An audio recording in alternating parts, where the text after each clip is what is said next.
that case, allow me to welcome you to a brand new episode of Lucky Paper Radio. My name is Andy. I'm here, as always, with my co-host, Anthony. I feel like hasn't ever photocopied his butt, Maddox. I've never photocopied my butt. Haven't lived. That's an easy one for me. Sometimes you take me by surprise with these, but that's a low ball, as they say. You don't seem like a guy that would flap those cheeks down on the bed of a copy machine and go to town. Nope, can't say. Also, we grew up in an age where photocopiers existed, but not for a long time, so there was a narrow window of butt copying that I've definitely scanned my butt on a flatbed scanner more than photocopied. Okay, well, how many times to each of those? It's hard to keep exact count, A young man does such things. Apparently, I had no idea. Yeah. I mean, Josh had a scanner in his basement, and it... You say that like that explains it. That clears everything it does. up. We spent a lot of time down there. Scanned each other's butts. I mean, you spend a lot of time down there. Eventually, you combine all the things in all the ways. Just like Zelda, you do all the fusions of all the objects around when you get bored. Scanner and magic cards. Scanner and Pokemon. Scanner and butt. Mm-hmm. I guess so. Yep. And then also, I couldn't think of two other things that were more different than magic cards and what did I say? I already forgot. Pokemon cards. Those are the two most different things you can think about. That really is a problem. No, it wasn't great. It wasn't great. It's like thinking about different flat things that would be in basements. The deed to your house. Your math homework. An empty candy wrapper. You're eating candy in your basement? That's not something you would do. I'm thinking about Josh's basement. Oh. What are we even doing here? Sure. Fair. Look, the reason I'm talking about your butt, Anthony, is not because I want to. I definitely don't want to, and don't look at me like I do. It's because we're talking about Xerox Theory on this episode of the show.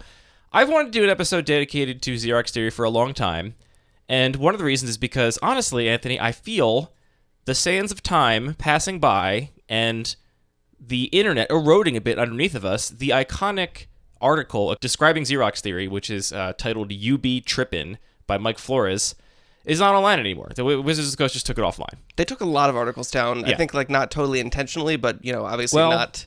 They definitely haven't put it back up, and it's been a long time. So yeah. Were you not able to find it in the Wayback Machine? I was able to find it in the Wayback Machine. That's how I referenced it. But still, it's a bummer to think that somebody out there is Googling Xerox Theory, and the best they're getting is a Wayback Machine article written by Mike Flores about standard or extended from 1997 or whatever. Yeah, the internet.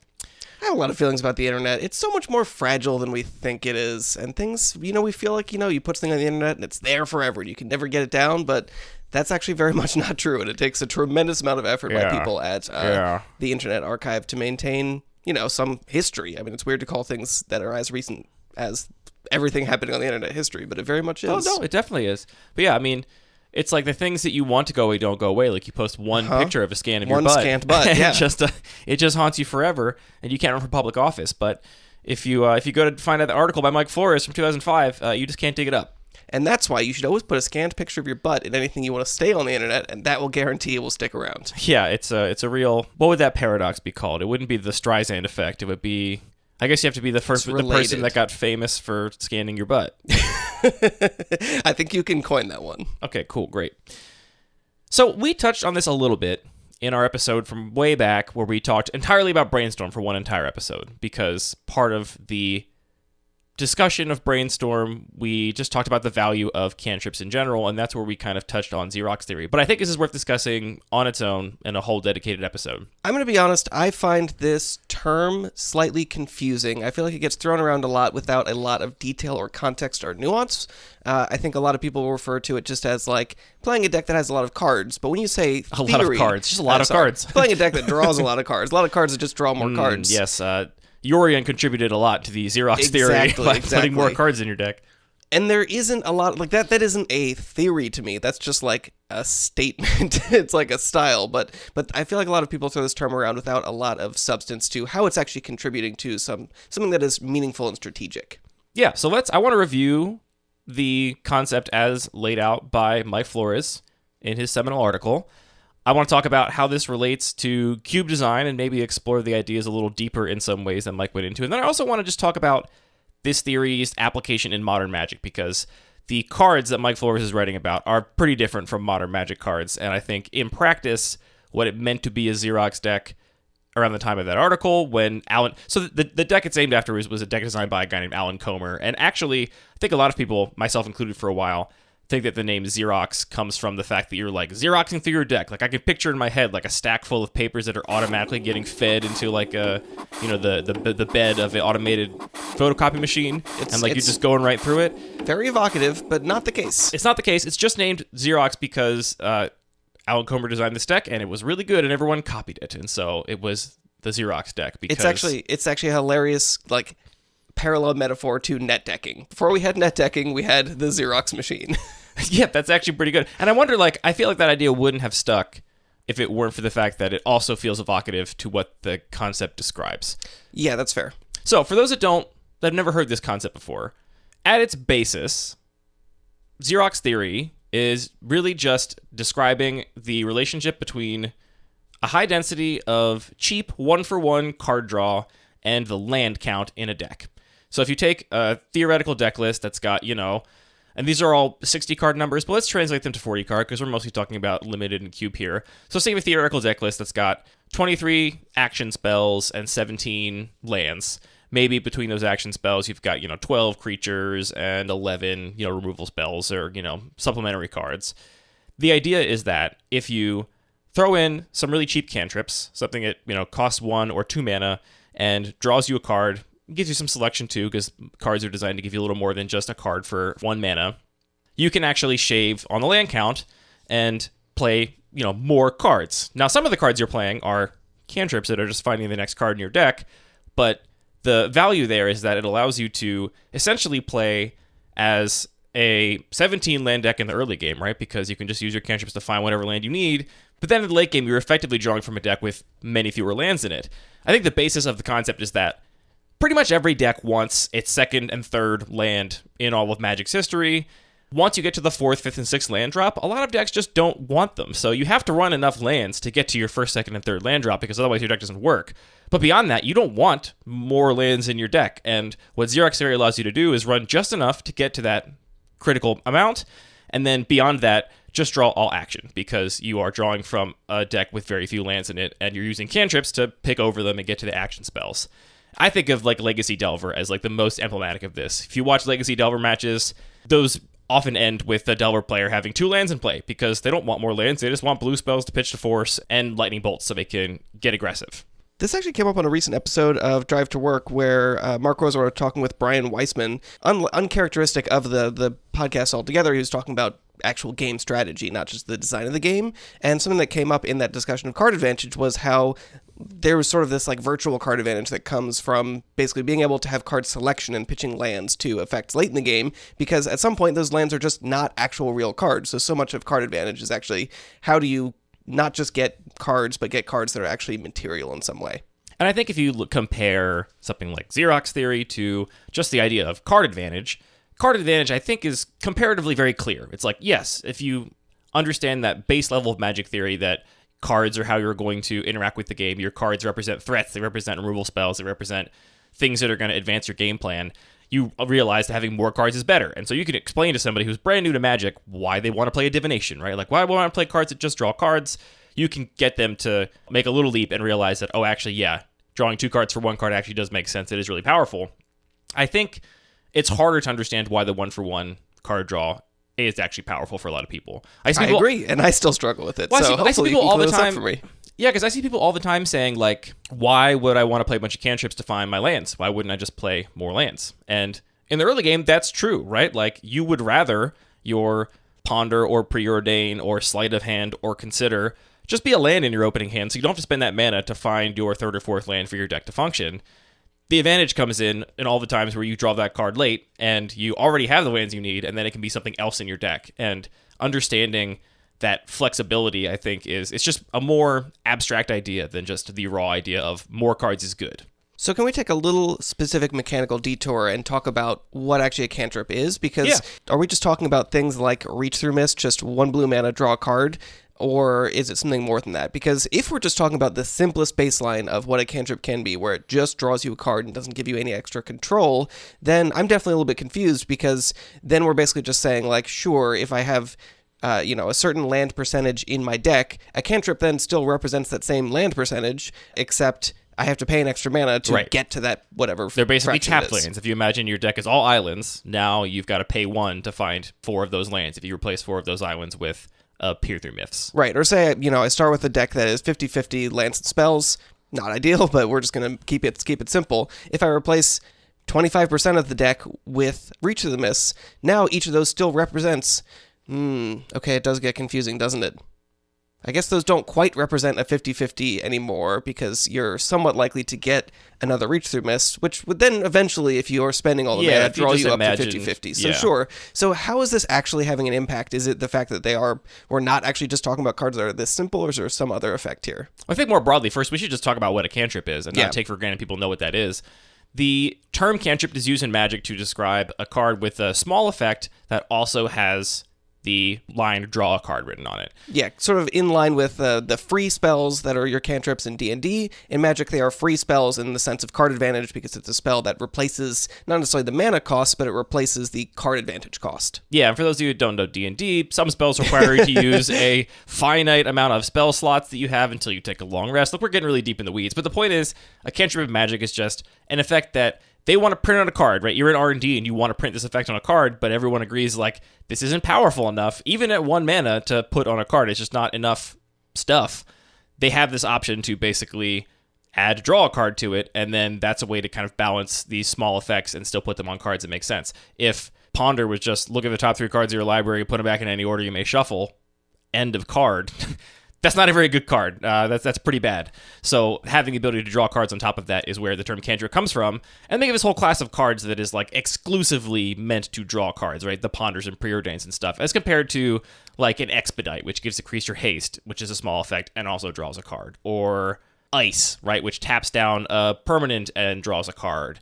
There's a whole suite of them, but the ones that really just relate to card advantage end up being, I think, the most iconic cantrips in terms of what they're doing, because they are just purely giving you card selection and churning through your deck 1 for 1.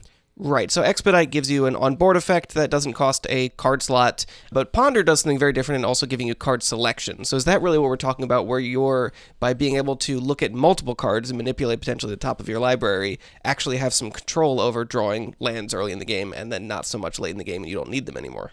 I think it'd be good to start from the baseline of, let's pretend every cantrip is just pay 1 mana, draw a card. And no selection, right? It's the simplest card. It's the Reach Through Mists. I think there's still a lot of advantage to just that in a certain deck. And if I can make the case for just that advantage, which this is part of what we did in that brainstorm episode, I think it becomes very easy to understand why as soon as you tack on any amount of card selection, and the best cards like Ponder and Preordain give you a ton of card selection. It's not just, a little bit. It's actually quite a bit of manipulation of the top of your deck. It's very easy to understand how it becomes not just good, but very, very powerful. So the argument for just cards that say, pay mana, draw a card, right? Number 1, it's fun to draw cards, and it's fun to take game actions. From a cube design perspective, it's just fun, right? It's fun to do this stuff. But from a player perspective, right, and actually, let me pull up the Turbo Xerox deck that Alan Comer built that started this whole idea. Is a 60-card constructed deck that contains 4 copies of Portent. Now, I love Portent. It's basically Ponder, but you can target your opponent, but you don't draw the card until the next upkeep, so it's delayed draw. It's got 4 copies of Impulse, a card I think a lot of people know. It's 2 mana, look at the top 4 cards of your library, find one of them, put it into your hand. It's also got 4 copies of Foreshadow, which people probably don't know. It's 1 in a blue, name a card, put the top card of target opponent's library into their graveyard. If the card is the named card, draw a card, and draw a card at the beginning of the next turn's upkeep. So baseline is literally just mill your opponent for 1, draw a card, and if you already set up their draw with a Portent that you targeted them with, then you could theoretically use it as a draw too. I mean, that's pretty cool.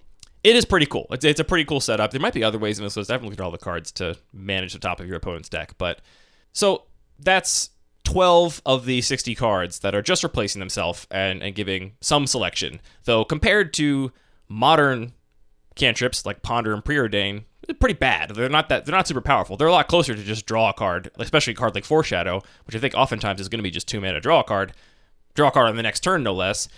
That we can actually start to see just the value of pure, 1-for-1 card replacement. So to go back to my original argument here, again, original Xerox Theory is just about lands, right? It's just about being able to reduce your land count. And the typical rule of thumb that I've seen is that for every 2 1-mana cantrips, you can shave a land.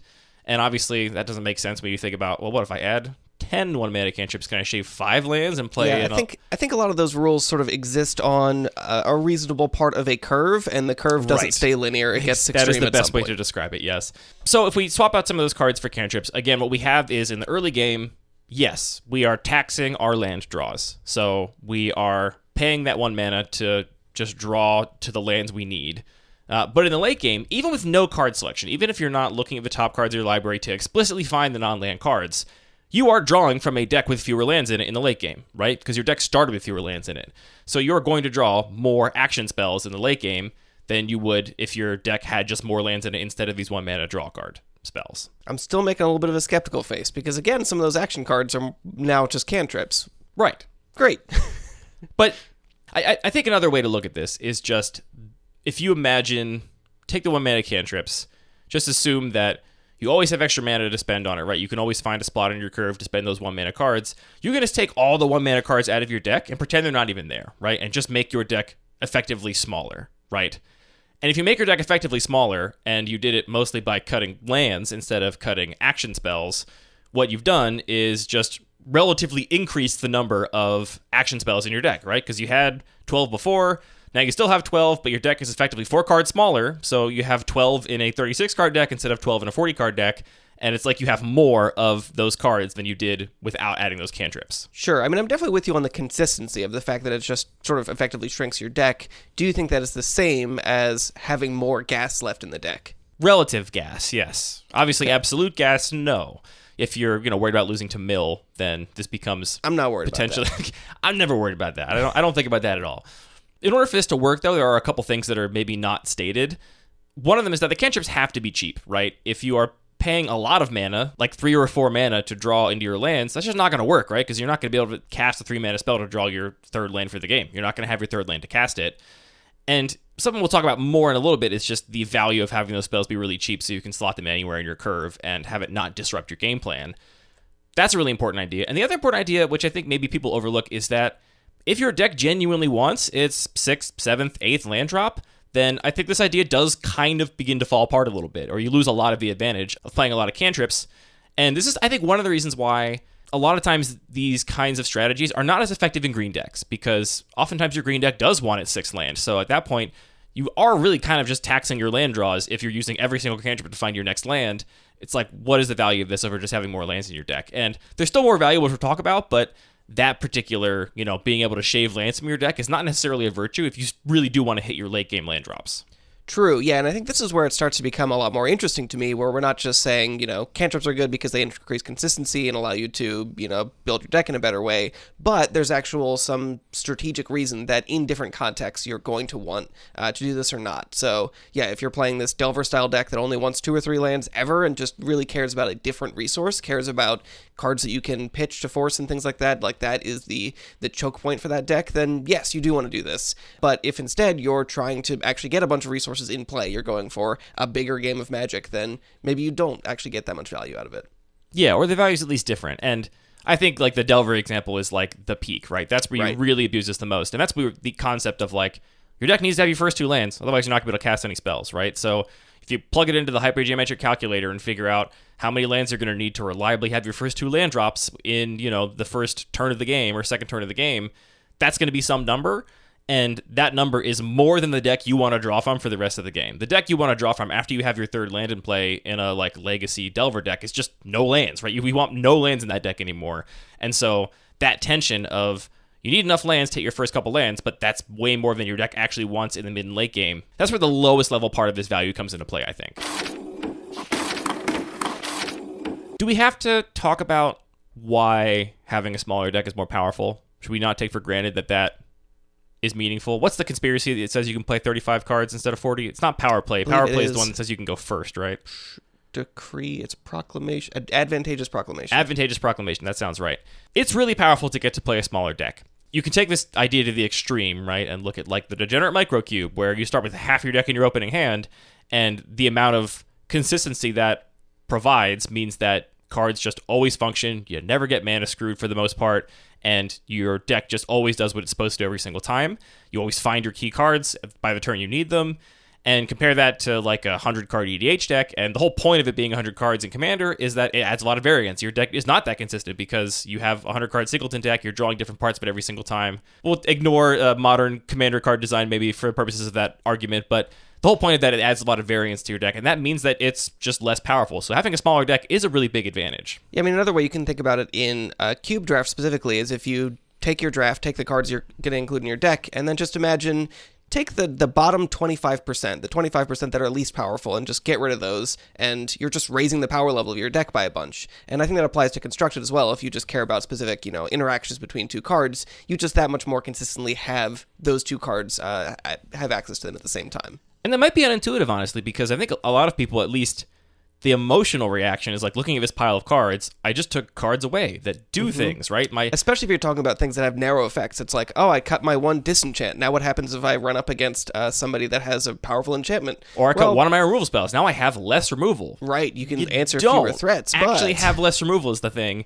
You have to look at everything from a relative perspective. That's the lens under which having these cheap things that just effectively thin your deck and make your deck smaller can start to really shine when you think about the fact that, yes, you replace a removal spell with a cantrip, but you don't, I mean, if you do 1-for-1, you do have less removal, but, if you have 4 cantrips going in and what comes out is 2 lands, a removal spell, and a threat, you don't necessarily have less removal and less threats now because those cantrips represent better removal spells and better threats than the ones you cut in the right moments. Let's hope. Let's hope. That's the idea, at least. I think one of the level up moments for me with Xerox Theory, capital X, capital T, was thinking about what it means for mana usage. Which, to be clear, this is like taking a step further now than what Mike Flores talks about in his seminal article, which is really truly just about what we've already covered, which is you play enough cantrips that you can run fewer lands, and that means your deck is effectively smaller, it's more consistent, you have lands in the early game, and in the late game you're drawing from a deck with fewer lands in it, and that just amounts to being more powerful. And it was not an obvious thing, right? The reason that Alan Comer came up with this deck and people copied it is that before that, people were just playing that additional threat, that additional removal spell, and those 2 additional lands because they didn't want to have fewer removal spells and fewer threats in their deck. And so it's not entirely intuitive that cutting those cards and adding in what seem like non-impactful spells actually can make a deck more powerful. And so that's why this idea has a name, and that's why people copied it, because it didn't make sense at first. Like, someone had to kind of invent this idea. So taking a step further, I really like 1-mana cantrips in my cube. I like them as a player when I'm drafting decks. I want to prioritize them. And I include a ton in my cube list because I want players to have access to a lot of them. And one of the main reasons is that if you're a proactive deck, if you're playing an aggro deck or even a ramp deck or whatever, a deck that's planning to put pressure on your opponent in the early game, you generally want to curve out, right? Curving out is the platonic ideal of what your deck does. You play something on turn 1, turn 2, turn 3. You're the classic Sly deck. You're using all of your mana, all of your resources to push towards your deck strategy, which is killing your opponent or ramping out a big threat, right? You spend your turns playing a Llanowar Elves into a Cultivate, into a whatever, so that on turn 4 you can spend all your mana to cast a 7 or 8 drop. When you ask a reactive deck to try and maximize its resource usage in the same way, it's not obvious how you do that, right? Because if I'm playing a reactive deck, I'm on the play. What do I do with my first mana, right? Maybe I have a 1-mana counterspell that I can potentially counter your first play with. Maybe I have a Force Spike, but outside of circumstances where I'm planning to counter a spell with my very first land of the game, you haven't done anything yet. You're my opponent. I mean, I guess I could play a discard spell. That's a reasonable thing to do and control the game that way more proactively.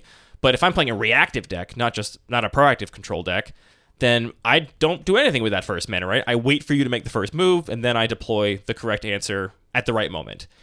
And thinking about how the fundamental idea of a reactive deck leads to an inefficient usage of mana in a lot of circumstances is, for me, one of the most compelling arguments for playing a bunch of 1-mana cantrips. Because if I'm otherwise not going to do anything in the first turn of the game anyway, then why not spend that mana to have some card selection and advance my deck strategy to increase my deck's consistency, to get all these benefits we talked about of having a smaller deck. Even if it costs me mana, it's mana that I otherwise wasn't going to spend. So it's kind of free in a sense, right? Yeah, I mean, I think that's another key difference where you can see how this applies differently to different types of strategies, because it does come with a cost. You're saying there's all these benefits of having a effectively smaller deck, which, sure, I see that, but you're paying a bunch of mana. That is a different... mana is an important resource in the game of Magic the Gathering. So would say ChatGPT, I'm sure. I think another good way to like imagine this in your head is if you've played with Advantageous Proclamation and felt how powerful it is, the question is, would you pay 5 mana over the course of your entire deck for the power of Advantageous Proclamation? 1 mana at a time, right? Just imagine you take 5 cards out, you replace them all with generic mana, draw a card, right? Cycling 1 on with no other rules text. In most games, you're going to pay, what, 2 mana, maybe 3 mana for that advantage, right? Because you're not going to draw through your entire deck. And I think if you've played with Advantageous Proclamation, you be very willing to, yes, I will pay 1 or 2 mana over the course of the first couple turns of the game for that advantage. I mean, I think that's where the answer to me is really, it depends. If I'm in the situation you're describing of I'm playing a deck that just doesn't have something else to do with the mana on certain turns, or it might be turn by turn based on does my opponent play something that I need to counter or not, you are actually getting some advantage to being able to use all your mana. Whereas if you are in a blue-green curve-out deck, having those cantrips isn't necessarily going to be what you need, because you absolutely want to be doing the proactive thing on turn 1 and 2 of ramping. And that's why you don't see a bunch of cantrips in aggro decks at any level, right? I mean, we can start talking about very thematic aggro decks that are about casting spells, and we'll get there. But if you are talking about, a creature-based deck that's trying to attack your opponent, those advantages still exist, but the cost of paying mana for them is not worth it because you'd much rather curving out just advancing your deck strategy. Where it really becomes worth it is when your deck strategy is to wait to figure out what your opponent's going to do, and in that space, you can actually spend your mana to be really efficient with your resource usage. And that's why I run so many 1-mana cantrips. I think the worst one I play on power level is Sleight of Hand, right? Blue mana, sorcery, look at the top 2 cards of your library, 1 in your hand, 1 on the bottom. So you're only seeing 2 cards. You're not even drawing a card for things that care about drawing a card that trigger on that. You're just putting the card into your hand, and it's a sorcery. I play that over Impulse, which is maybe one of the better 2-mana cantrips. That's an instant. It looks at the top 4 cards of your library. And the reason that I think Sleight of Hand is more powerful, and I also like the play patterns more in my cube than Impulse, is because of this fact. The number of turns where you have 1 extra mana that you don't need because you're committing the rest of that mana to holding up a counterspell, casting a removal spell, whatever, versus having 2 extra mana you don't need, I think that's a world of difference. And that's why I really prioritize the 1-mana cantrips. When it comes to bringing this idea into modern Magic, Alan Comer's initial deck list was built from a pool of cards that didn't have very many 1-mana cantrips in it, period. There just weren't 1-mana cantrips in existence, so he uses a bunch of 2-mana cantrips to get the same effect. Today, I would consider Xerox Theory to be really just about the density of 1-mana cantrips. I think 2 is too much to pay in most circumstances, given how efficient modern Magic is, even at low power levels, for just 1-for-1 card selection. Yeah, and we can definitely make that comparison to sort of the way that Limited is played often, where even the 1-mana cantrips, I think people don't play that often because just being able to curve out in the consistency is so much more important in the kind of mid-rangey decks that you see in Limited formats.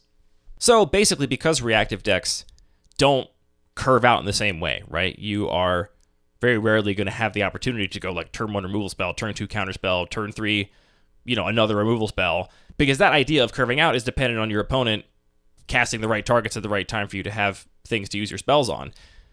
Being able to instead always use your mana, no matter what, to advance your game plan, to do something with your resources, to better your position in the game, even marginally, is way better than not spending that mana at all. And to me, that's where a lot of the value of the 1-mana cantrips comes from. And that's why I love Sleight of Hand, because on turn 3, when I've got a 2-mana counterspell to hold up, I'm very happy to cast Sleight of Hand, so I can improve my turn 4 and turn 5 by choosing which of those top 2 cards is going to actually give me that benefit, and playing with all of the inherent benefits of having a lot of cantrips in my deck. I just want to mention, we're already in the weeds around specific lingo, like Xerox Theory and what that means.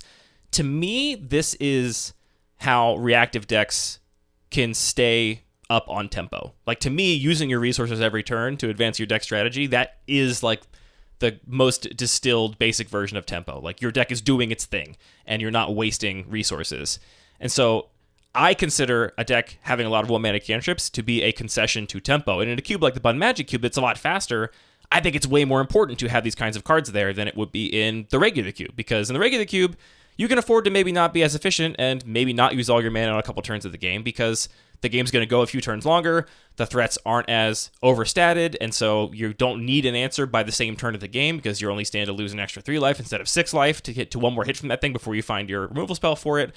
All of the pressure is like lessened a little bit in lower powered environments and slower environments. And so there, I think taking the tempo hit for like just the card value, like of being able to have a 2-mana cantrip that digs deeper, right? Like it might be worth it to play an Impulse there. In the Bun Magic Cube, I think the tempo of the environment necessitates having a bunch of 1-mana cantrips so that you can still play reactively and not fall behind on your uses of resources. Do you think that's going to be the one thing that everybody's going to fix on in sure, the response probably to this episode? Yeah, just like the time I called Nissa, Who Shakes the World, a small game card. Yeah, it'll probably be the one thing. But yeah, if you want a little snippet to make you mad and make you engage in the comments, I think cheap cantrips are tempo cards, effectively. Wow. There you go. Get at me in the comments. Yell at me. So just to recap, we've got the Mike Flores benefit of Xerox Theory, which is really what Xerox Theory is in its most basic form, which is just that cheap cantrips means you can run fewer lands, and that makes your deck both more consistent and better in the late game than it would be otherwise.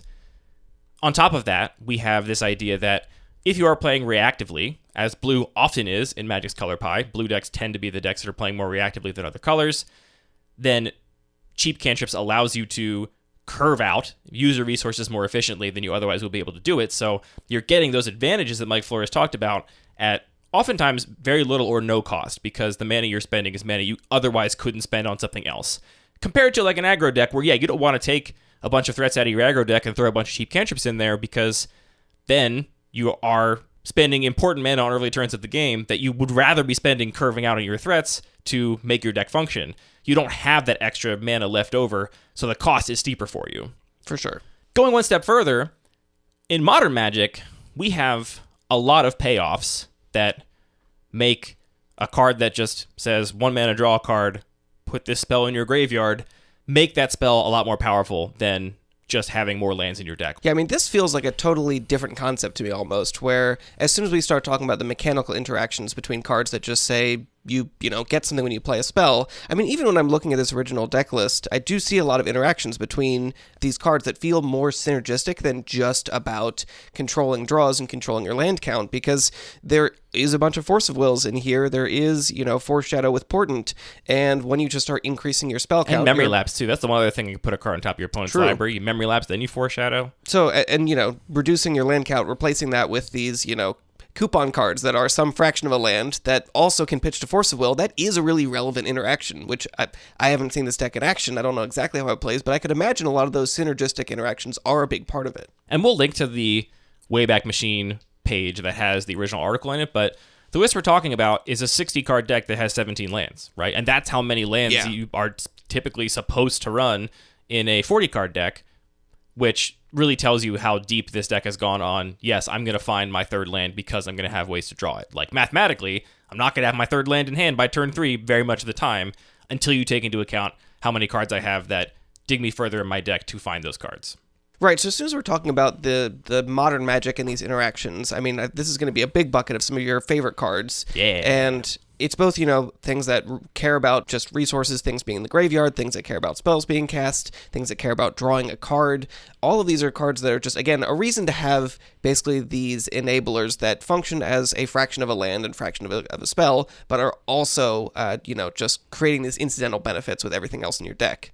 Yeah, and I like to describe at least my Bun Magic Cube, and really most of the cubes I've designed, as largely emergent from underlying preferred play patterns. So everything we've already talked about is why I, as a designer, like putting 1-mana cantrips in my deck. And what we're going to talk about now is stuff that was essentially added because I like the 1-mana cantrips. Here's all the things that are better with those 1-mana cantrips in tow. And that's where we get stuff that is, I think, emblematic of like what people think of as the blue-red tempo deck, or things like Young Pyromancer. I mean, even Delver of Secrets cares about having a spell on top of your deck to flip, not a land. So Delver of Secrets wants more cantrips than lands, so it can be a 3-2 with flying on turn 2 more often than just sticking around as a 1-1. But your Ledger Shredders of the world care about casting your second spell. If you have a bunch of 1-mana spells, you're going to trigger your Ledger Shredder more. You're going to trigger Clarion Spirit more. Your Sedgemoor Witches, your Jol Rail, Monavuli Recluse. You know how to pronounce that word? Monavuli? I just say Jol Rail, and people usually know what I mean. They don't think you're talking about Empress of Beasts? Not in any cube that I'm playing at currently. Yeah.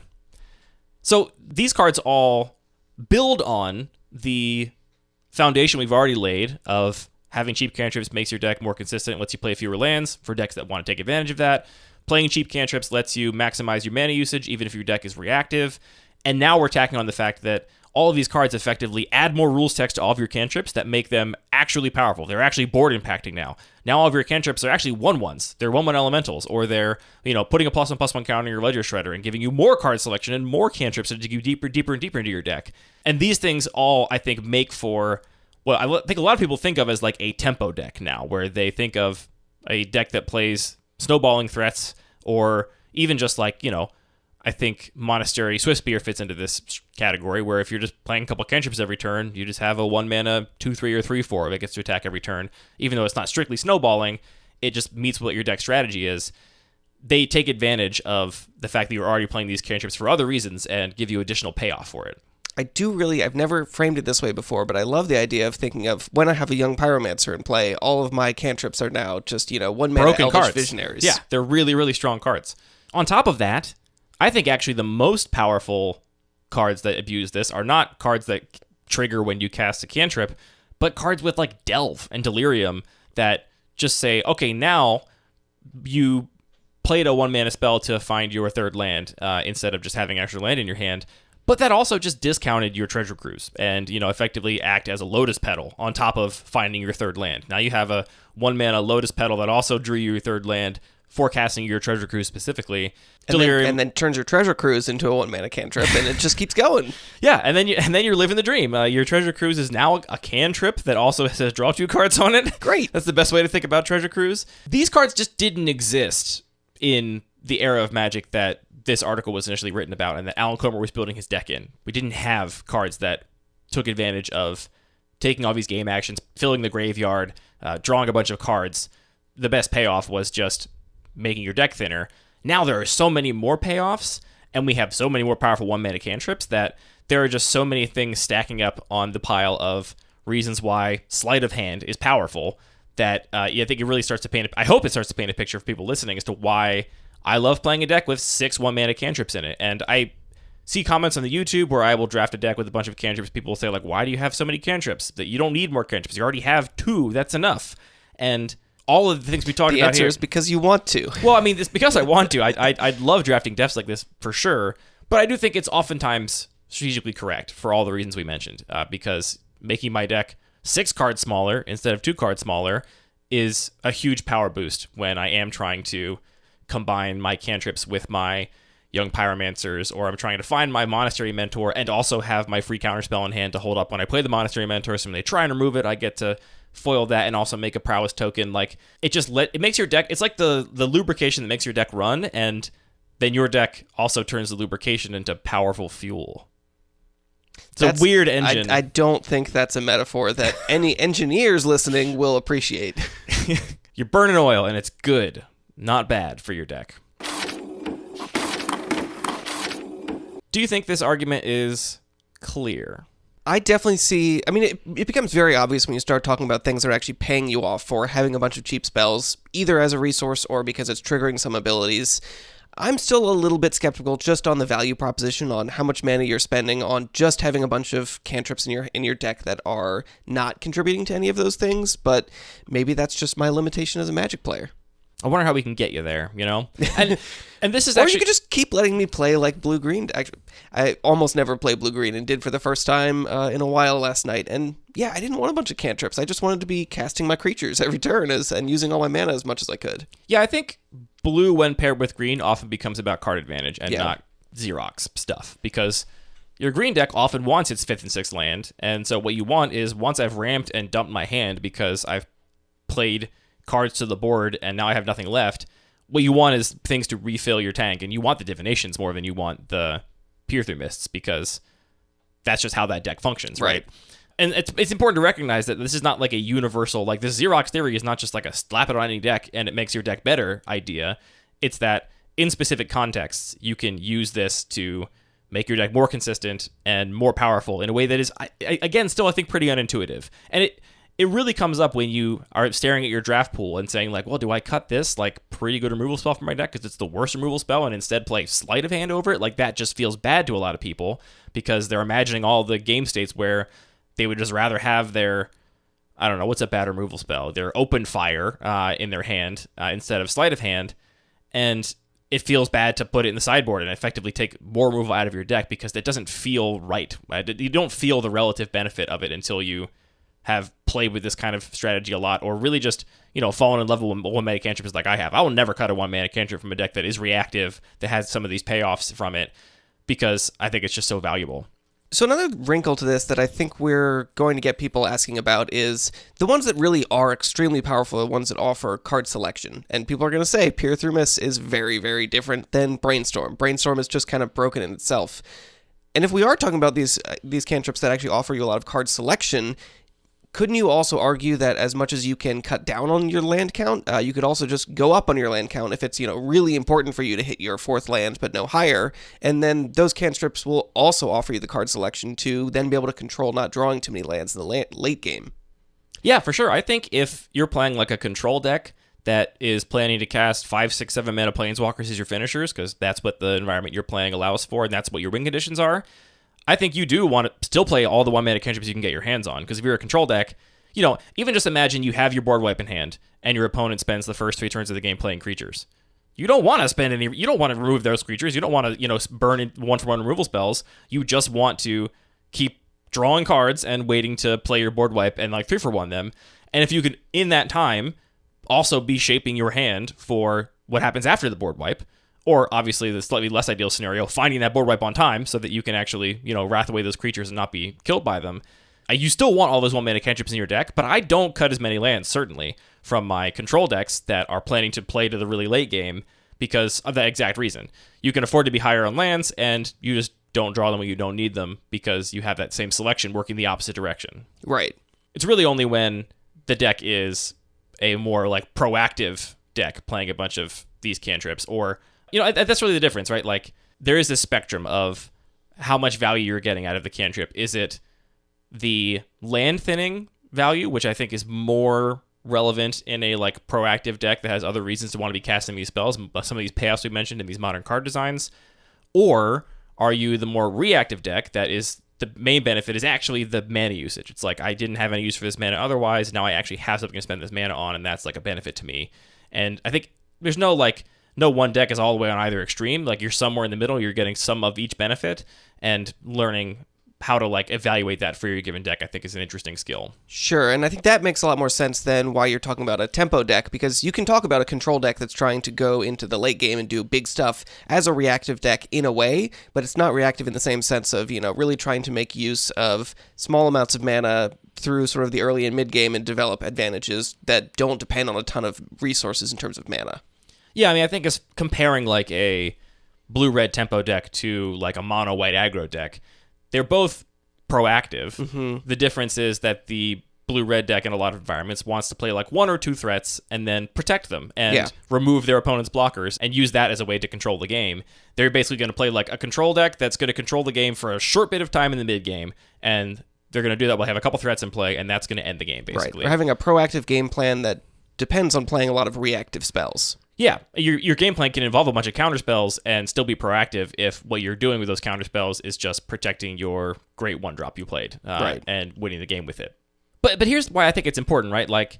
If you're skeptical of the peer-through mists thing, where that comes into play is where our first conversation about this topic on the podcast came from, which was people evaluating Brainstorm and saying, Brainstorm with no shuffles is bad because it just draws a card, and that's not good.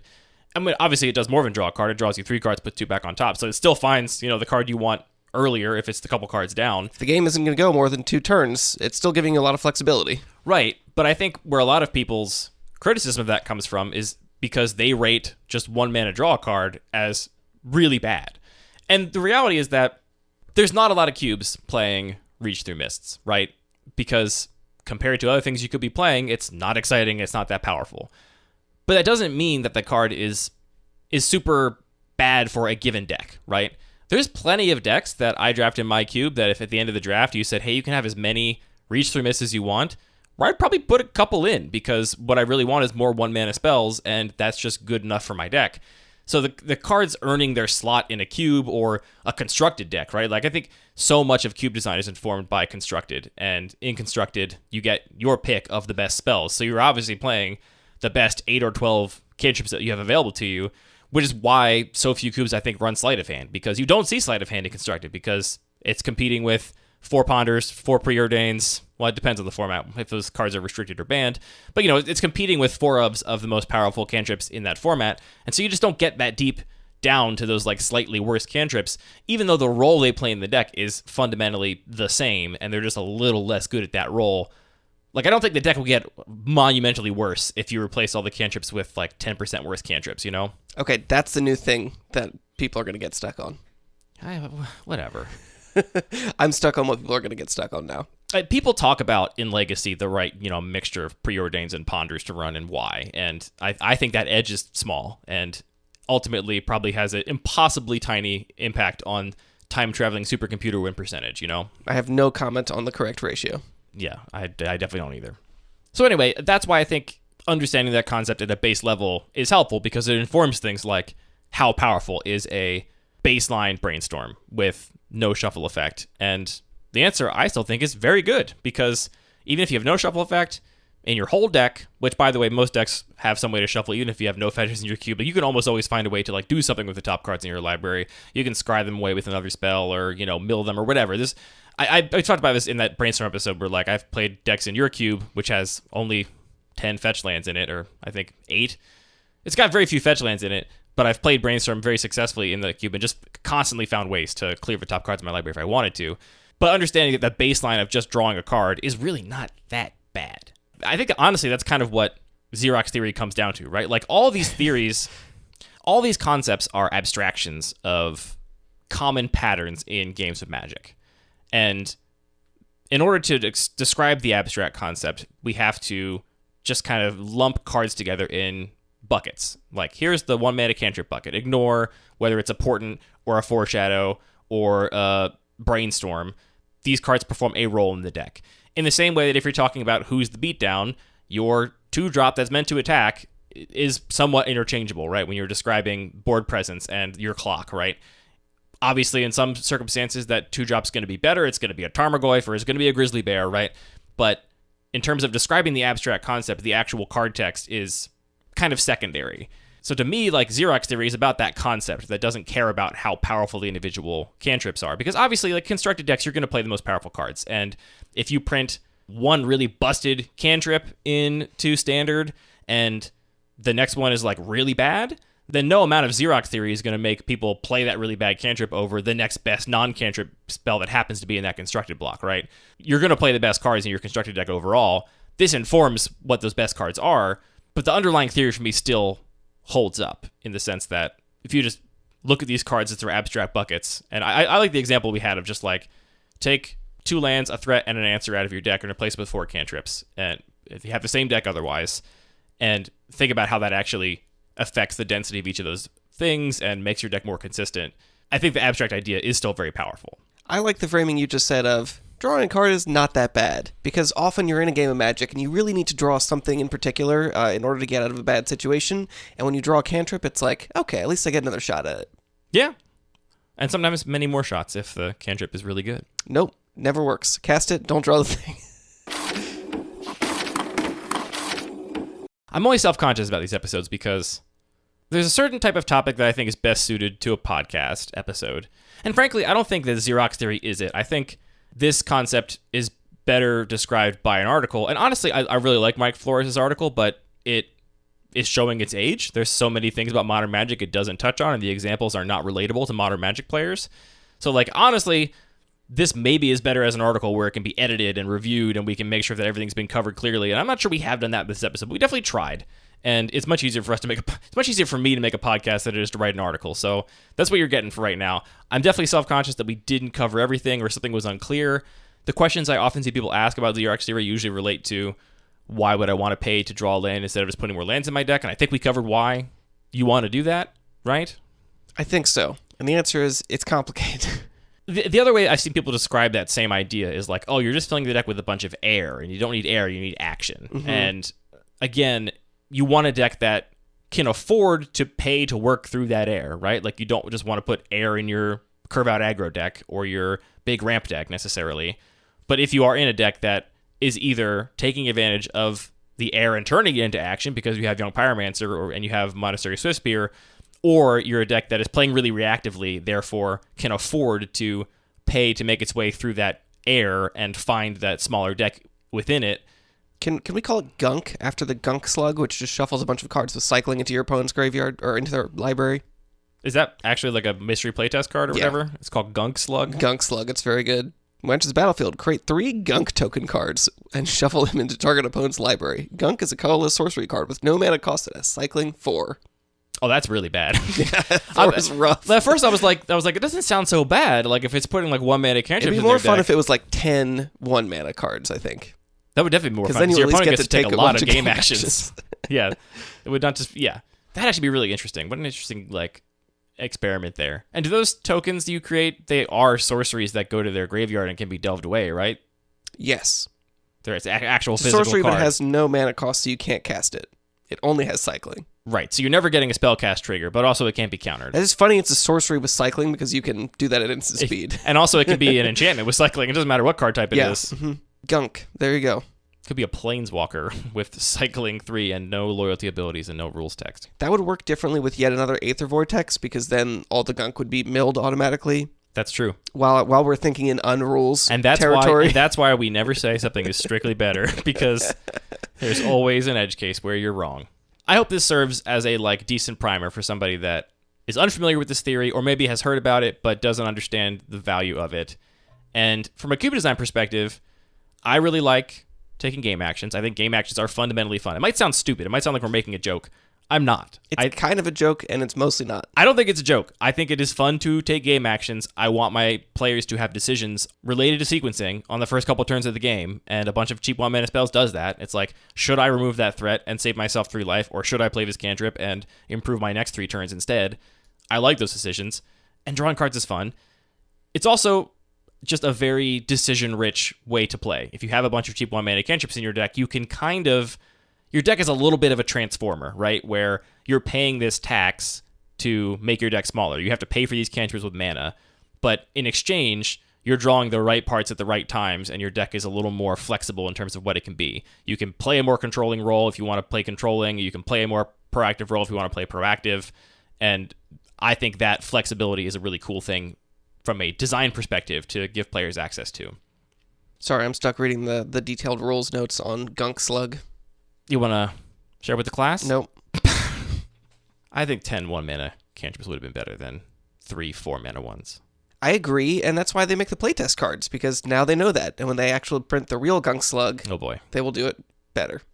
I find some of those Mystery Booster playtest cards that like shuffle cards into your deck, and then ultimately that Alchemy card that we actually got, right? That arena-only card that shuffles the full set of power into your deck, that bird. Yeah, I think there's a couple different arena cards that do things like that. I'm just thinking of, I forget what it's called. It's the something Oracle or something, and it just... Oracle of the Alpha. There you go. Probably could have just sat down for 3 really minutes close. and tried to invent the name from scratch, and I would have ended up at something very similar.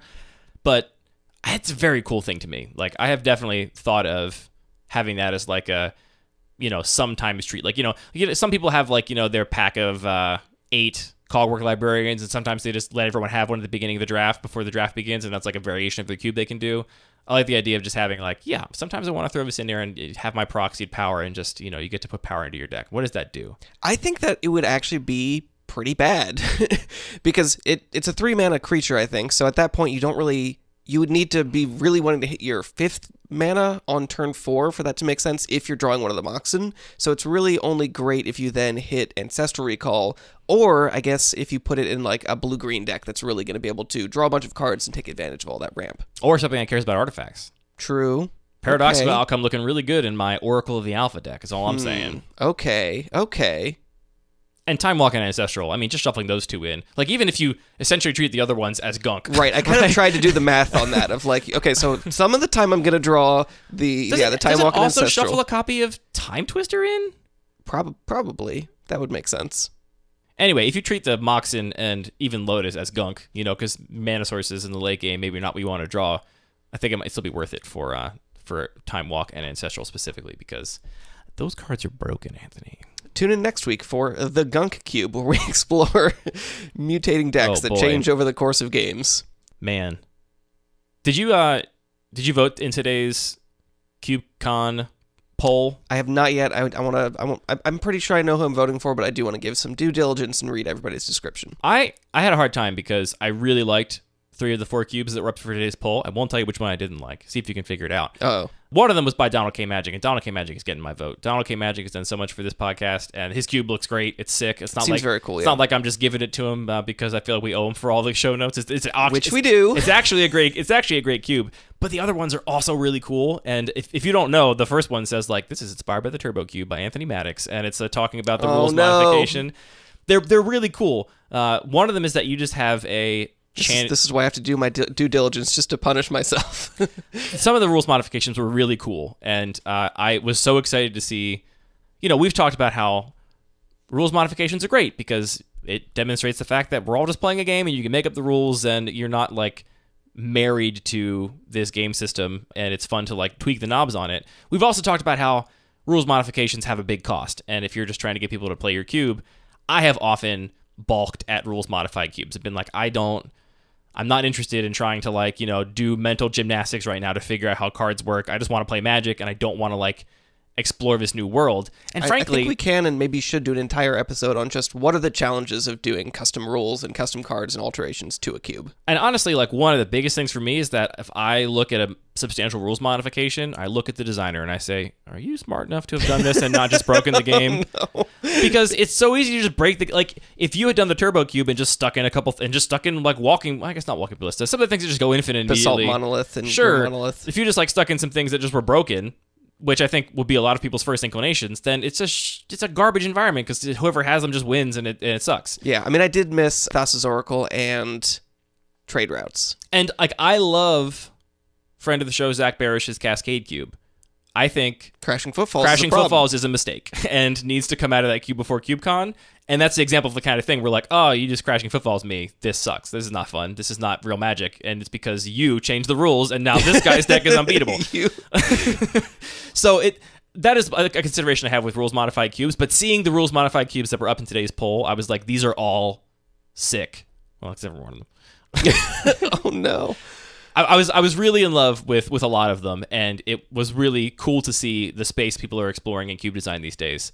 So I think they're very cool. We're talking about a poll. It's going to be long over by the time this episode comes out, but make sure you are tuned into the CubeCon Twitter account. I believe there's a whole other week of polls by the time this episode comes out. It's 2 whole weeks, basically.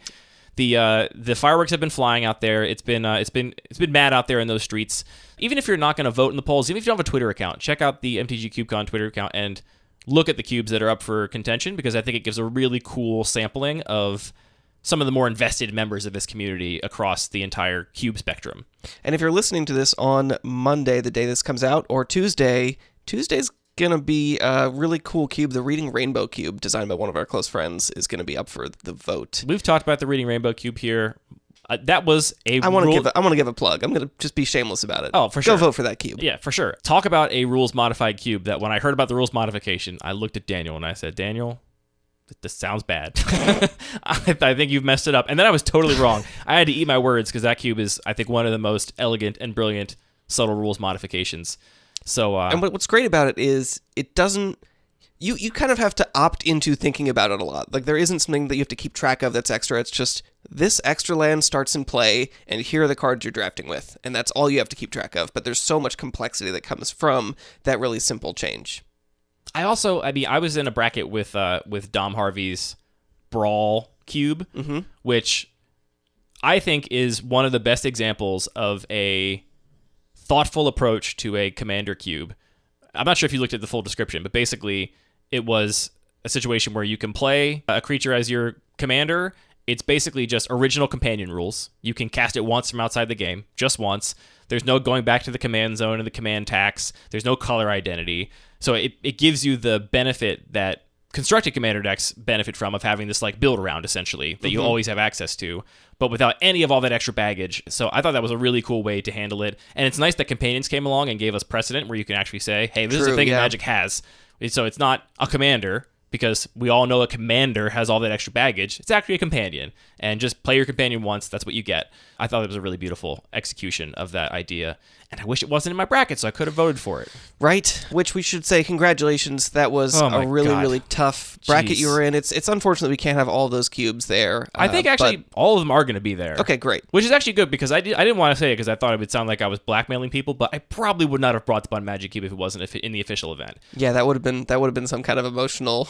It's just that there's something to be said for like giving it over to the official event with all the judges in charge of everything. Like, I trust that system. Me being personally responsible and having my cube in my backpack the entire weekend would not make it fun for me. Adds a different burden to the whole weekend. It's a cube I've spent a lot of time and money on over the past 7 years, and I would have a different kind of less fun if I was personally just thinking about like, don't lose track of my backpack. It's got a small car in it, like, which you'd think would make it hard to lose, but. So I probably wouldn't have brought it, honestly, if it wasn't in the main event. So I'm glad that I think every cube in that bracket is going to be there, and I'm excited to play them all. Anyway, we're blabbering on. That was a stressful vote, I gotta say. Dude, Sheldon Menery coming out. tweeting. Yeah, I thought that was just going to crack it open, but. I thought so too. I think people just don't engage with Twitter anymore. Like, it should have, by all means, cracked it open. And it did skew the race a little bit towards the person that Sheldon threw his support behind. But which, again, I don't disagree with Sheldon's endorsement. It was a great cube. There wasn't a bad choice in that bracket. It was a great cube, but I did expect it to skew further. And I think it's just that, no one really uses Twitter. So it's like the thousands of people that scrolled past that tweet and didn't bother to click once to go to the tweet and then vote for the person that Sheldon told them to vote for. Anyway, check out the MTG CubeCon Twitter account, even if you are not planning on attending or not planning on voting, because it's a cool highlight of some of the most exciting cubes from across the community being curated these days. Anyway, that's it for this episode of Lucky Paper Radio. All of our music is produced by DJ James Nasty. All of the Magic cards are produced by Wizards of the Coast. This podcast is produced by Anthony and I, thinking really hard about Magic cards and then speaking into microphones about it. Thanks for talking about a pet theory of mine, Anthony. One of my favorite concepts in Magic that maybe you care less about. Everybody's got their own pet theories. Next week, we'll talk about squirrel theory, which is if you put squirrels in your deck, Anthony will like it more. It will be nice. The smile quotient goes up. Exactly.